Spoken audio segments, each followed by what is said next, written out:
할렐루야. 예수님은 부활하셨죠? 부활하시고 40일간 제자들을 다시 교육시키시고 승천하시면서 두 가지를 말씀하셨어요. 성령을 보내주시겠다는 약속이요, 너희가 본 그대로 다시 오시겠다는 약속을 하셨습니다.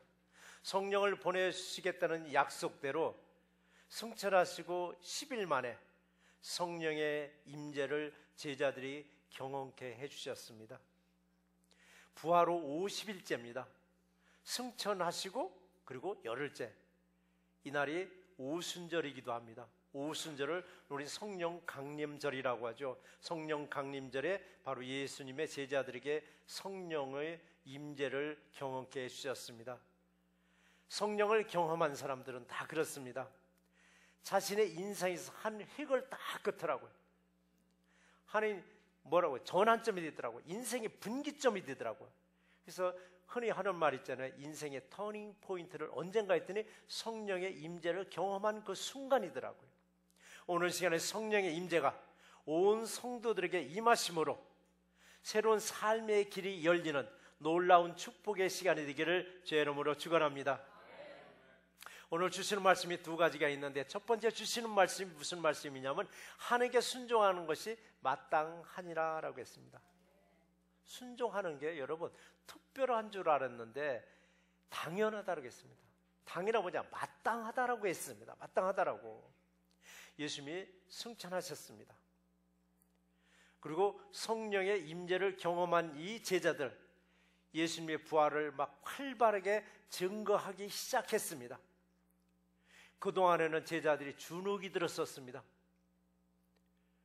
너 예수쟁이지, 이 소리 안 들으려고 다 숨어서 지내던 이 제자들이 이제는 활기를 띠고 기지개를 펴면서 복음을 선포하면서 이런 말을 했습니다. 순종하는 것이 마땅하다라고 했습니다. 그런데 누구에게 순종하는 것이 마땅하다라고요? 하나님께 순종하는 것이 마땅하다라고 오늘 보면 29절에서 기록을 보니까 사람보다 하나님께 순종하는 것이 마땅하니라 라고 했습니다.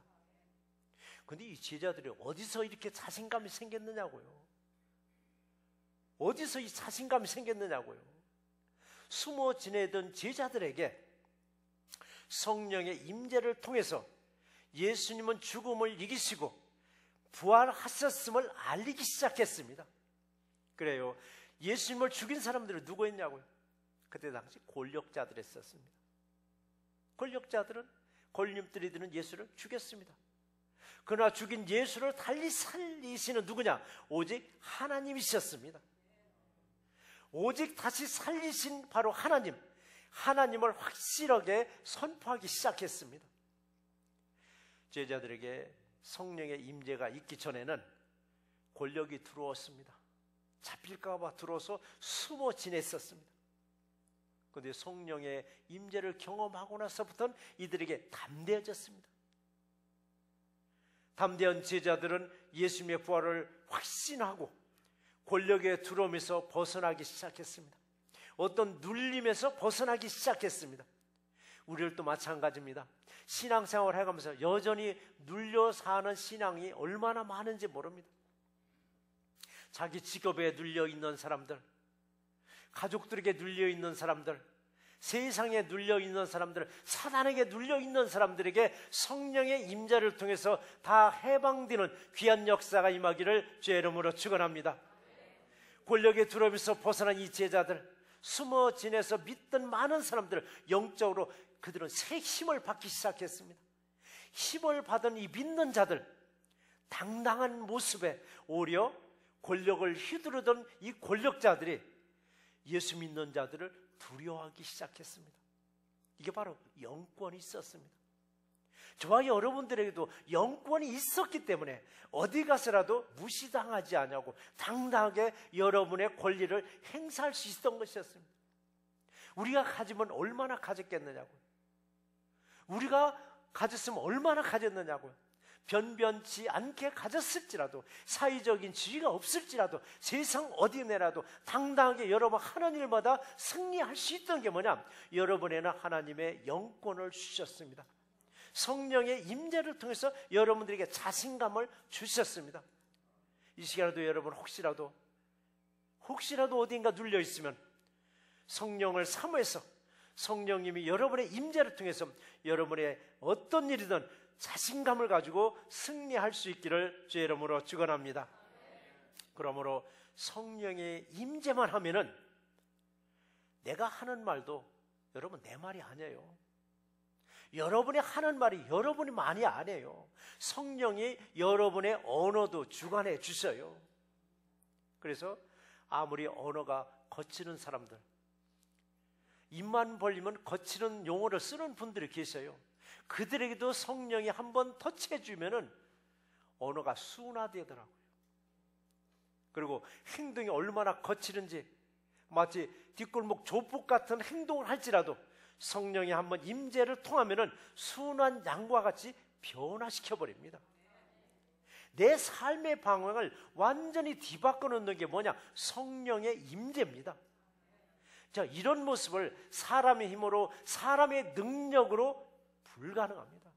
오직 성령의 능력으로만이 우리를 완전히 뒤바뀌어 놓습니다. 그러면 여러분은 안 바뀌었냐? 이미 바뀌신 분들이에요.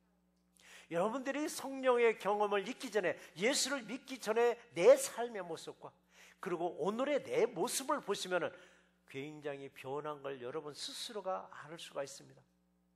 여러분 스스로가 그래도 참 내가 나를 생각해도 참 많이 변했다. 변했다는 것은 하나님을 향해서 변했다는 겁니다. 그런데 우리가 성령이 소멸되면 참 내가 나를 봐도 참 변했다. 점점점 세상만을 향해서 달리고 있는 내 모습을 보니까 참 변했다.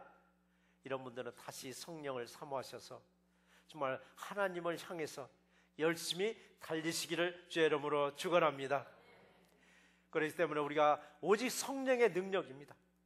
그러나 반대로가 있습니다. 성령이 소멸되면은 순한 양 같은 사람이, 그렇게 말도 조심스럽게 하던 사람의 언어가 거칠어지기 시작합니다. 전에는 말만 내면 다 된다고 다 긍정적인 말만 하던 사람이 어느 순간에가 말끝마다 안 돼, 그건 안 돼, 이 사람도 없고 저 사람도 없고 저기도 망했고 여기도 망했어, 그건 안 돼, 안 된다로 시작해서 안 된다로 끝나는 사람이 있습니다. 왜 그런가? 이미 성령이 그를 떠나다 보니까 하는 것마다 부정적인 말을 하게 되는 거예요. 예전과 같지 않아요. 행동도 예전과 같지 않고 거칩니다. 막 행동을 합니다. 그래서 가끔은 내 언어와 내 행동을 자신이 한번 점검해 볼 필요성이 있어요. 근데 내 자신이 나를 아무리 봐도 나는 성령 충만한 것으로 느껴져요. 누가 아느냐? 가장 가까운 가족들, 가장 가까운 친구들이 제일 먼저 아는 거예요. 알았을 때 조심스럽게 여러분 권면해 주셔야 돼요. 지적하라는 것이 아니라, 충고하라는 것이 아니라 권면해 주라는 얘기입니다. 근데 사람들이 권면은 잘 못해요. 지적하고 충고는 아주 좋아하는데 조심스럽게 권면하지 못하다 보니까 그 말이 듣기 싫은 거예요. 그러나 부부간에도 그렇습니다. 아내가 볼 때 예전 같질 않아요. 말투도 부정스러운 말을 자주 하고 행동도 옛날처럼 조심스러운 게 아니라 마구잡이로 할 때 남편은 아내에게 권면해 줘야 돼요. 여보, 옛날 같지 않아서 당신 조금 말투가 조금 거칠어졌어, 부정스러워졌어.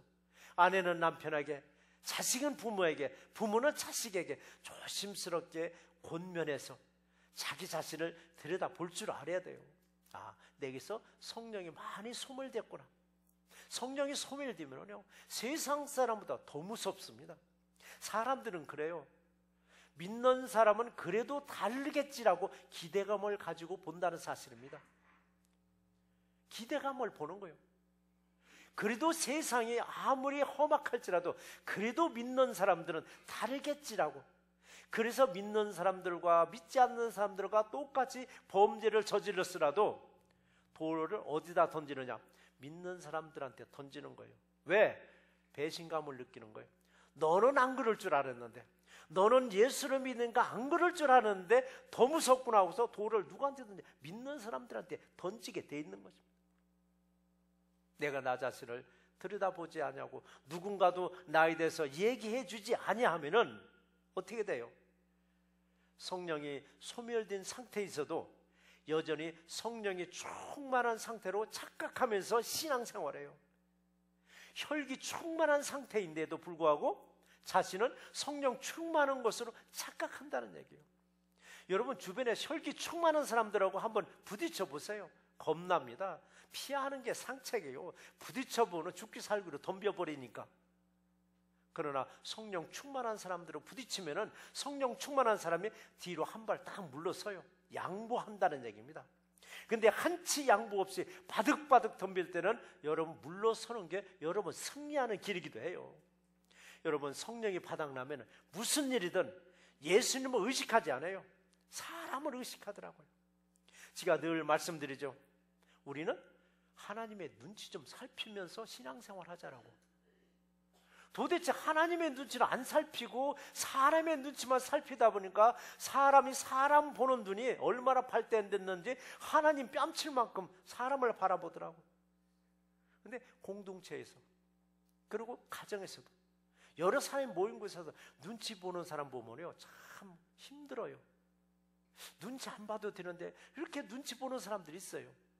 그래서 그분들한테 그렇게 사람 눈치 보지 말고 좀 하나님 눈치 좀 봐. 하나님 눈치껏 하면은 하나님이 더 부어주는데 왜 사람이 눈치를 보느냐고. 사람한테 좀 미련하다 소리 들을지라도 하나님 눈치를 살피면 하나님이 당신을 미련하다고 하는 지혜자들을 어떻게 된다고?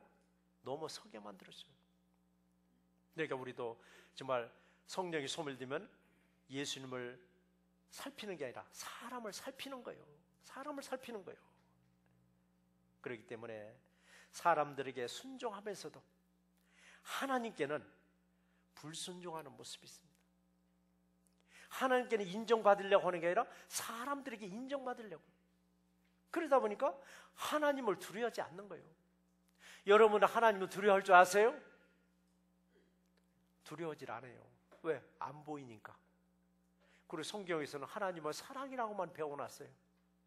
하나님은 우리를 사랑하기 때문에 때로는 우리에게 진노하십니다. 나를 가리키려고, 나를 교훈하려고, 나를 그래서 책망하는 거예요. 뭘로 그렇게 진노하시느냐? 하나님의 말씀으로. 여러분 진노하실 때가 있지만은 그건 우리는 잊어버려요. 여전히 하나님은 사랑인 줄 알아요. 그러니까 하나님의 두려운 걸 모르는 거예요. 여러분 하나님의 두려운 것도 여러분 아셨을 때 여러분 언어가 얼마나 조심스러우냐고요. 내가 하는 행동이 얼마나 조심스러우냐고요. 왜? 하나님은 듣고 계신다고 했습니다. 하나님은 보고 계신다고 했습니다. 하나님은 다 알고 계신다고 했습니다. 그러니 내가 막말을 하다가도 두려운 하나님이 딱 생각나면 아 그래 스탑해야지. 마구잡이 행동하다가도 하나님이 두려운 하나님이 딱 생각하니까 아 스탑해야지. 스탑하는 그 순간 하나님은 여러분을 어떻게 더 이쁘게 받아주실 줄 믿습니다. 그렇기 때문에 정말 하나님께 불순종한다는 건 뭐냐? 하나님을 두려워할 줄 모르기 때문에 그래요. 신명기에서 여러 번 나왔습니다. 순종과 축복은 연결되어 있습니다. 불순종과 뭐죠? 저주. 저주란 말 듣기 싫어하잖아요. 근데 성경이 많이 나왔어요. 불순종과 저주는 또 이렇게 연결되었습니다. 순종만 잘하면은 하나님이 축복을 우리에게 주셔요. 아니 여러분 자녀들 여러분 말 잘 들어 부모의 말을 잘 들어야 떡이라도 하나 더 주고 싶고 없는 용돈 하나 더 주고 싶은데 반질반질 말 안 듣고 하라고 하면 안 하고 천국의 우리 같으면은 여러분 주고 싶은 것도 다 뺏어버려요. 하나님 말씀에 순종했을 때 여러분의 뭐가 보장돼서 축복이 여러분 보장되어 있습니다. 말씀을 붙잡고 여러분 순종할 때 우리의 앞길을 나보다 한 발 앞서 가는 예수님이 길을 닦고 계심을 믿는 저와 여러분 되기를 주의 이름으로 축원합니다. 예수님은 분명 부활하시고 승천하셨죠. 승천하신 예수님은 어디에 계신다고 기록이 되겠나요? 하나님 우편 보좌에 앉아 계시느니라고 말씀하셨습니다. 근데 하나님 우편 보좌에 앉아 계시는 예수님이 일어서신 사건이 하나 있었습니다. 하나님 우편 보좌에 앉아 계셔야 할 예수님이 일어서신 사건이 하나 있습니다. 예수님은 하나님 나라에서 앉아 계시다가 일어선 것을 본 사람이 누구냐? 스데반이 봤습니다. 예수님이 일어선 것을 본 스데반의 모습을 이렇게 기록을 했습니다. 사도행전 7장 55절 56절의 기록을 보면 이렇습니다. 스데반이 성령 충만하여 하늘을 우러러 주목하여 하나님의 영광과 및 예수께서 우편에 서신 것을 보고 말하되, 보라, 하늘이 열리고 인자가 하나님 우편에 서신 것을 보노라라고 했습니다. 하나님 우편에 서신 예수님을 누가 봤다고요? 스데반이 봤습니다. 스데반은 사도가 아닙니다. 사도들이 본 게 아니라 평신도가 봤습니다. 스데반은 초대교회 7 집사 중에 한 명이 바로 스데반에 있었습니다. 이 스데반은 기독교 최초의 순교자이기도 했습니다. 스데반은 예수님을 증거하다가 붙잡힌 거예요. 그리고 스데반은 군중들이 던지는 돌에 맞아 죽으면서 예수의 일어서신 것을 두 눈으로 확실하게 보신 거예요. 스데반은 무슨 제목으로 잡혀와서 군중들로부터 죽음의 돌을 맞고 있었느냐고요. 로마 군인들과 유대 제사장들, 서기관들, 장로들이 엉금한 말이 있었습니다. 금한 말이 있었습니다. 절대 이 말을 하지 말라고. 그 말이 뭐냐? 예수님은 죽지 않고 부활하셨다는 것을 절대 가리키지 말라고 했습니다. 그런데 스데반은 이 법을 어겼습니다. 세상 법을 딱 어겼습니다. 하나님의 법을 어겼습니다. 자, 우리는 생각해 보셔야 돼요. 자, 우리들은 어떤가요? 우리 성가대를 이제 요즘 저를 잘 안 봐요. 왜? 이제 화면에 잘 나오니까 이제 저를 안 봐요. 여러분 어때요? 사람의 법, 세상 법은 잘 지키죠? 하나님 법은 잘 지켜요? 할렐루야. 세상 법을 여러분 조금만 어기면은요, 두려워가지고 제일 먼저 누구를 사요? 변호사 딱 사더라고요. 변호사 딱 선임하는 거예요. 무서우니까, 잡혀갈까봐, 벌금 많이 나올까봐. 그렇다면 하나님의 법은, 하나님의 법을 어기면서 조금이라도 내가 두려운 일 있어요? 무서워한 일 있었느냐고. 하나님은 찾는다고 했습니다. 하나님이 찾고 계시는데도 끄떡도 안 해요. 왜 끄떡 안 넣냐고요. 무시하니까. 하나님 또 들어. 나 무시할 테니까, 나 이 땅에서 이 땅법 잘 지키면서 이 땅에 나 돈 많이 벌고 그냥 살 테니까 하나님 관계하지 마세요. 하나님이 찾는다고 그렇게 금년 연초부터 하나님이 말씀하셨는데도 여러분 끄떡하지 않는 거예요. 그렇게 해서 이제는 매주 토요일 날 새벽 예배를 최소한 리더들은 오셔야 돼요. 기관장님들 있죠? 남전도회, 여전도회 회장님들, 그리고 각 부서의 부서장님들, 또 있죠? 누굴까요? 구역장님들 있잖아요. 구역장님들. 이제는 매주 토요일만이라도 새벽 예배에 참여해서 하나님이 찾는데 내가 기관을 대표해서, 내가 부서를 대표해서, 내가 구역을 대표해서 내가 왔습니다라고 움직이는 걸 좀 보여주세요. 하나님이 그렇게 찾는데도 불구하고 우리가 요지부등이에요. 왜? 하나님 무시하는 거예요. 하나님의 법은 무시하면서 우리 하나님께 구하는 거 있어요, 없어요? 얼마나 구하느냐고요. 조속으로 구하는 거예요. 이것도 주셔야 되고 저것도 주셔야 되고 내 자식들도 잘 돼야 되고. 그럼 하나님은 그러실 거예요. 너는 내 법을 제대로 지키지도 않으면서 왜 이렇게 달라는 건 많으냐라고.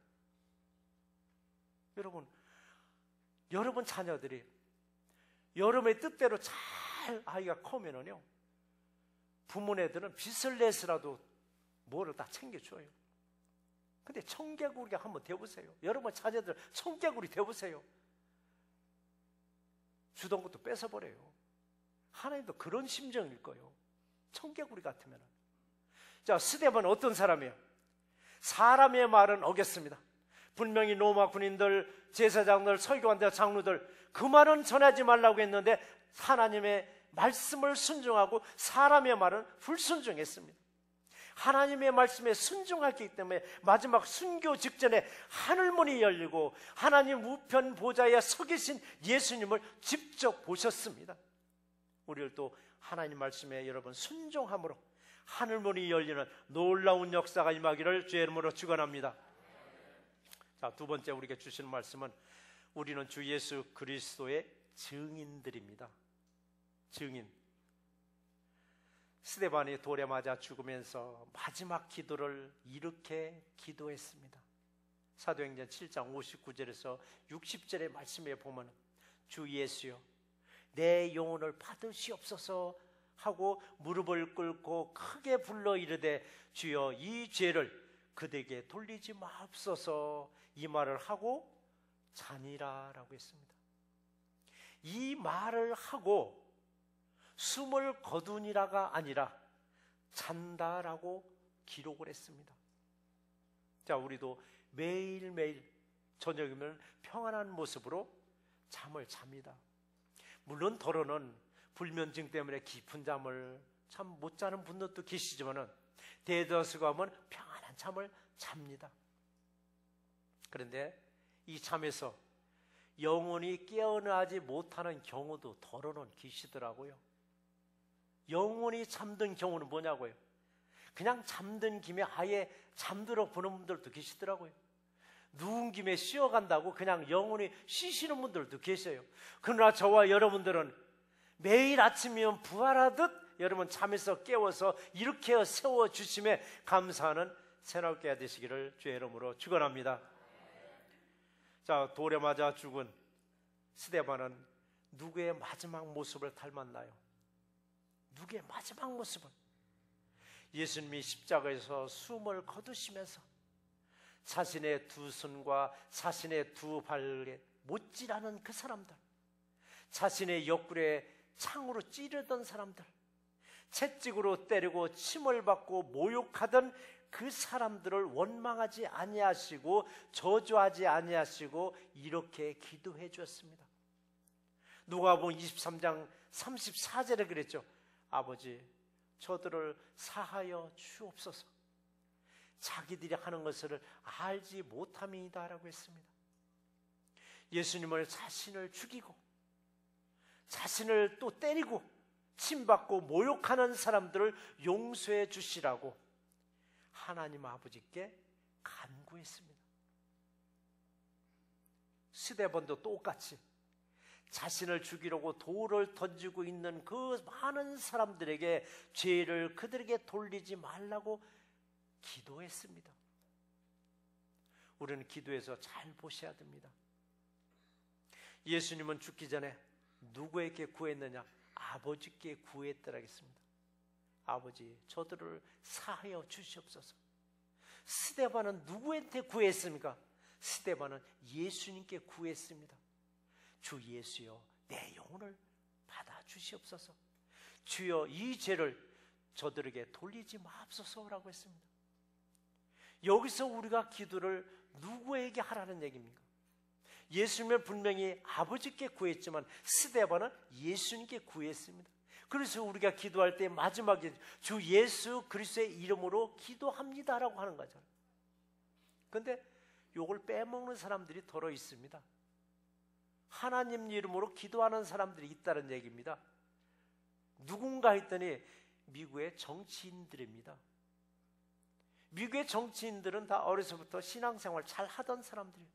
누구의 이름으로 기도하라는 거 잘 아는 사람들이에요.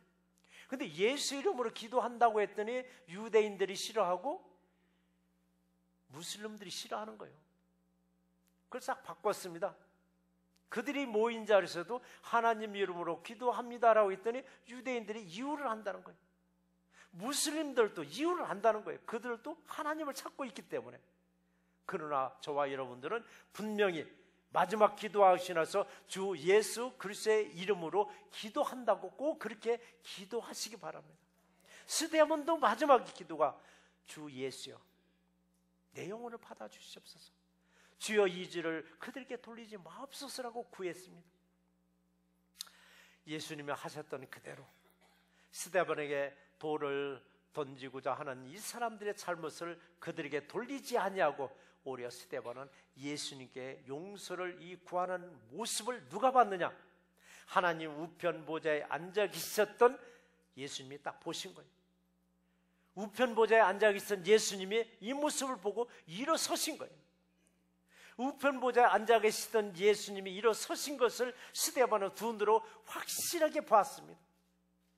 예수님이 하나님 우편 보좌에 일어서신 것을 보고는 스데반은 돌에 맞아 죽으면서 변하는 모습으로 숨을 거뒀습니다. 얼마나 그 모습이 평안했으면 잔다라고 기록했겠느냐고요. 자신의 영혼을 맡아주실 예수님을 봤으니 뭐가 두렵겠느냐고요. 두려울 게 하나도 없습니다. 그래서 우리는 예수님을 만나셔야만 됩니다. 여러분, 예수님 만나셔야만 됩니다. 어떻게 만나시겠습니까? 때로는 기도 중에 음성으로도 만나요. 기도 중에 환상으로도 만나요. 그러나 더 중요하게 우리가 늘 만나고 계시는 거 어디냐면 하나님의 말씀을 읽다가 말씀 속에서 우리를 만나 주셔요. 여러분, 말씀 읽다가 그 말씀이 감동이 올 때 성령님이 이 말씀을 통해서 주님과 만나게 해주셨구나. 여러분, 주님을 한번 만나고 나면요 모든 걸 주님께 딱 맡기는 거예요. 주님을 만나지 못했기 때문에 내가 해보려고, 내가 하려고, 내 직장에서도 내가 아니면 안 되는 거예요. 교회에서도 내가 아니면 안 되는 걸 생각하고, 가정에서 내가 아니면 안 되는 걸 생각하는데 내가 없어도 잘 돌아가요. 제가 이 자리에 없어도 교회는 돌아가고, 여러분이 다니는 직장에 여러분이 없어도 직장은 돌아가는 거예요. 그러나 예수님께 못 맡기는 사람들은 내가 아니면 큰일 나는 거예요. 내가 잠시 자리도 못 비는 거예요. 왜? 불안하니까, 못 믿어오니까. 그러나 예수님을 한 번 만난 저와 여러분들은 맡기는 거예요. 맡고 그리고 믿어주는 거예요. 서로 교인들을 믿어주고, 그리고 직장에서 동료들 믿어주고, 가정에서 가족 간에 믿어주고, 서로 믿어줄 때 맡길 수 있는 겁니다. 스데반이 맞아 죽으면서도 예수님의 서신 모습을 보고 얼마나 마음이 기뻤으면 죽었는데 그렇게 잔다고 표현했겠느냐고요. 갓난아기의 자는 모습을 보세요. 얼마나 평화스러우냐고요. 그 어린아이 자는 모습을 보기만 해도 마음이 푸근한데, 스데반에 죽었는데 그 죽은 모습이 정말 그 갓난아이의 자는 모습처럼 얼마나 평화스러웠으면 잔다라고 했겠느냐고요. 사람이 죽었는데 잔다로 기록했을까? 스데반은 바로 예수의 모습을 보셨기 때문에 그렇습니다. 거만하게 앉아있는, 하나님 우편에 앉아있는 예수를 보신 것이 아니라 일어서신 예수를 보았으니 얼마나 기뻤겠느냐고요. 그 모습을 보고 스데반은 편안하게 하나님 품으로 돌아갈 수 있었습니다. 우리들의 마지막 모습이 이래야만 됩니다. 더 살아야지 발버둥 치는 것이 아니라 하나님 우편에 서 계신 예수님을 보는 순간, 그래 지금 이 순간에 하나님이 나를 데려가도 여한이 없다는 그런 마음을 누가 주느냐? 성령님이 주시는 거예요. 그렇기 때문에 오늘 이 순간, 아니면 내일 이 순간 주님이 오실지라도 아멘 주 예수여 오시옵소서라고 웰컴할 수 있는 믿음이 거기서 나오는 것입니다. 스데반은 누구를 증거하다가 돌에 맞아 죽었는가? 예수 그리스도를 증거하다가 순교하신 거예요. 우리들도 무언가를 전하는 증인들입니다. 여러분, 입만 열면 무언가를 증인을 해요. 증언을 해요. 드라마 보고 나서는 드라마 얘기를 하다 보면 드라마 증인이 돼버리더라고요. 아무개 못된 짓을 한다고 아무개 못된 놈이라고 이야기하다가 못된 놈 증언을 해주고 앉아있더라고요. 이왕이 증언해 주려면 아무개 착하다고 아무개 좋은 일 한다고 그런 증언을 해주세요. 누구 나쁘다라고 험담하는 그런 증인이 아니라. 그런데 우리는 그런 증인이 아니라 예수의 증인이 되라는 얘기입니다. 예수의 증인이 되라는 얘기입니다. 예수의 증인. 근데 우리는 정말 예수의 증인일까? 내 머릿속에 있는 지식을 전하고 있지는 않은가? 은근히 내 자랑하고 있지는 않은가? 그렇다면 예수는 증거하지 못합니다. 우리는 자나깨나 오직 예수만은 증인으로 쓰는 저와 여러분 되시기를 주의 이름으로 축원합니다. 시대로는 죽기까지 예수 그리스도를 증거하다가 하나님 우편에 서 계신 예수님을 보면서 순교했듯이 우리들도 오직 예수님만을 증거하는 삶을 살다가 예수님의 부르심을 받는 새날교회 성도 이름 되시기를 주의 이름으로 축원합니다. 이런 책이 있었습니다. 이 책 얘기는 제가 여러 번 한번 한 일도 있습니다. 책 제목이 참 재밌어요. 부자 아빠, 가난한 아빠. 부자 아빠, 가난한 아빠. 그 책 내용에서 이런 얘기 나옵니다. 우리 직장생활 하는 사람들이 흔히 겪는 얘기들입니다. 근로자는 해고되지 않을 만큼 일을 한다고 합니다. 해고되지 않을 만큼. 그럼 직장에서 볼 때 저 사람을 잘려야 되나 아니면 그냥 데리고 일을 해야 되나 망설일 정도로 그냥 적당히 일을 하는 겁니다. 머리만 굴리는 거죠. 그랬더니 회사 측에서는 근로자가 그만두지 않을 만큼 돈을 올려준답니다. 여러분, 이건 철칙입니다. 이건 죽고 살기로 일하는 거예요. 남들이 비웃을지라도 회사에서는 알아요. 회사에서는 아는 거예요. 근데 적당히 회사에서 저놈을 자를까 말까 그냥 있어야 되나 할 때는 반드시 남 임금 올려줄 때 그만두지 않을 만큼 조금 올려주는 거예요. 이게 서로가 마지 못해서 일하는 관계 무슨 발전이 있겠느냐고. 이건 퇴보하는 거예요. 퇴보하는 거예요. 내가 왜 이 말을 하느냐면요, 이걸 믿음에도 적용해 보니까 똑같더라고요. 믿음에도. 어떻게 적용해 볼까요? 하나님께 혼나지 않을 만큼 일을 해요. 요거조차도 안 하면 하나님 앞에 혼날 것 같으니까 혼나지 않을 만큼만 눈치껏 일을 해요. 그럼 하나님 어떻게 할 것 같아요? 하나님은 우리 시험 들지 않을 만큼 조금 복을 주시더라고요. 여러분 웃을 일이 아니에요. 사실이에요. 그럼 여러분 어떻게 하시겠어요? 내가 시험 들지 않을 만큼 그냥 복 받아서 누리시겠어요? 아니면 그냥 풍성한 복을 받아 누리는 신앙생활을 하시겠어요?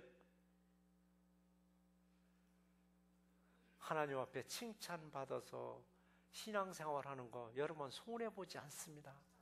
하나님 앞에 칭찬받는 게 뭐냐고요?